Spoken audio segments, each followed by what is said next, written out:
EBC of 3,588,762 pesos and 88 centavos.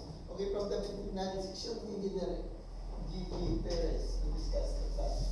Good morning. The ating project is asphalt overlay, scope of work, asphalt overlay of 77.5 millimeters road and 50 mm thickness, equal to 125 meters width from kilometer 21 plus 672 to kilometer 21 plus 749.5. The total physical target of 0.310 km.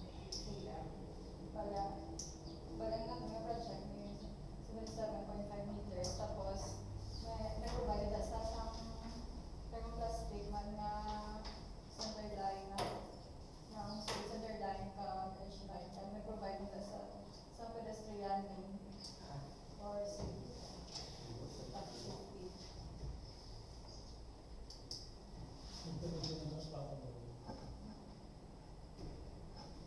So, kaya sa pag-board, hindi mo lang siya kag-thermo, wala naman siya sa mobile. So, hindi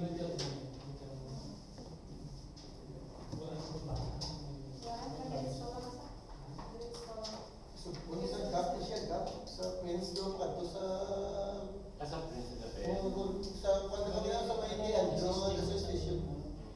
Ano niya existing? Asphalt. Asphalt.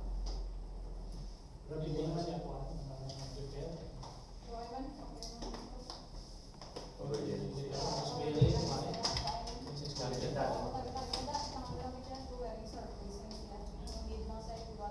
Ay,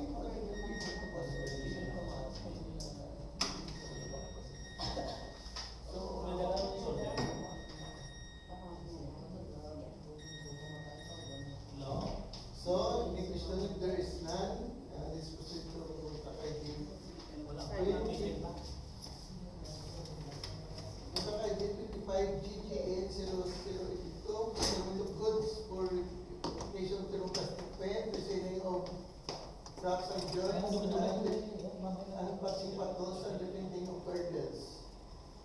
In various national roads and bridges in Bago City, Negros Occidental, with the EBC of 4,610,050 pesos.